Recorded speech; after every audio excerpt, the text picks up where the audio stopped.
청와대 이 공간은 아름다운 제 아내 것입니다. 청와대 이 공간은 아름다운 제 아내 것입니다. 이랬던 대통령이 어쩌자고 청와대를 버렸을까요? 이상민 행정안전부 장관은 난 대통령 보고 절차 모른다라고 대답했듯이 대통령이 청와대를 버렸으니 이게 아파트에 있는지 집무실에 있는지 술집에 있는지 알 길이 없죠. 대통령이 청와대에 있었으면 집무실과 관저와 벙커와 회의실이 하나로 다 통합돼서 이번같이 중대한 참사에는 직원들이 야근과 밤샘을 해서 수시로 변화 상황을 점검할 수 있습니다. 현재 한남동 대통령 관저 공사가 마무리됐어도 대통령 부부가 입주를 하지 않고 있습니다. 여기에 들어가도 또 출퇴근을 용산까지 해야 합니다. 정말 골치 아픈 부부입니다. 대통령 부부는 왜 아크로비스타를 고집하는 것일까요? 그건 개인 프라이버시의 노출을 꺼리기 때문입니다. 그건 영부인이 원하는 것일 수도 있습니다. 제2부속실을 없앤 것도 그렇고 박근혜 전 대통령의 외부 방문인과 일거수일투족이 공개됐듯이 자신의 사적 활동이 노출되는 걸 꺼리기 때문이죠.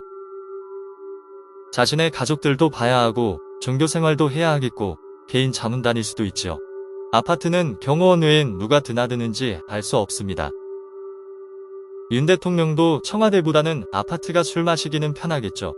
관저는 일하는 사람도 많고 몰래 술 마시기가 곤란하겠죠.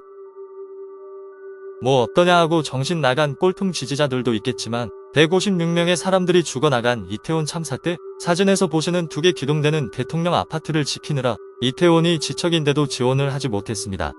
대통령도 이태원 참사와 직접 관련이 있지요. 이 인간이 용산 대통령실을 쓰는 바람에 경비 인력이 75%나 증가했다고 합니다. 출퇴근 때는 매일 5-60명이 우르르 따라다녀야 하고요. 대부분 이태원 참사가 난 용산경찰서와 서초경찰서 소속입니다. 청와대 시절에는 출퇴근의 개념이 없으니까 대통령이 늦게까지 책상에 앉아 일하는 게 다반사였죠. 윤 대통령은 불이 나게 칼퇴해서 집구석에서 전화질로 통치합니다. 청와대 폐기가 이렇게 많은 문제를 야기시킵니다. 국방을 중시해야 할 나라에서 합참 건물을 빼앗고 군조직을 혼란에 빠뜨리고 외교부 공간은 관저로 사용해 연쇄적으로 건물을 지어야 해서 지금까지 5천억 원의 돈이 들었다 합니다. 관저 공사엔 특혜 의혹이 있어서 특검까지 해야 할 판입니다. 국민 지지율 20%대의 대통령이 뭘 그렇게 대단하게 한다고 그 많은 비용과 시간을 들여가며 집을 짓는가요? 아방궁 짓는 놈들 치고 잘된 왕들을 못 봤어요.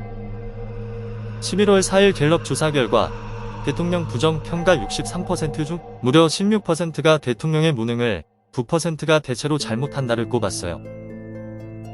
차기 대통령은 다시 청와대로 돌아가야 할 텐데 결국 무능한 대통령의 일회용 건물을 위해 국민 혈세를 낭비한 것이죠. 코로나 때문에 국민들이 어렵다는 것을 알면서도 이 결정을 내린 것이 분합니다. 매일매일 터지는 대통령의 실정과 무능에 강력한 투쟁을 해야 할 야당은 오늘도 자신들 문제 때문에 코가 석자입니다. 대통령이 차라리 많이 몸이 아파서 직무를 못했으면 좋겠어요. 그러면 국가 혼란도 없이 새로 대통령 뽑으니까요. 그래서 저는 매일 빌고 있습니다. 딱 지검장 수준입니다. 대통령감이 아닙니다. 이상입니다.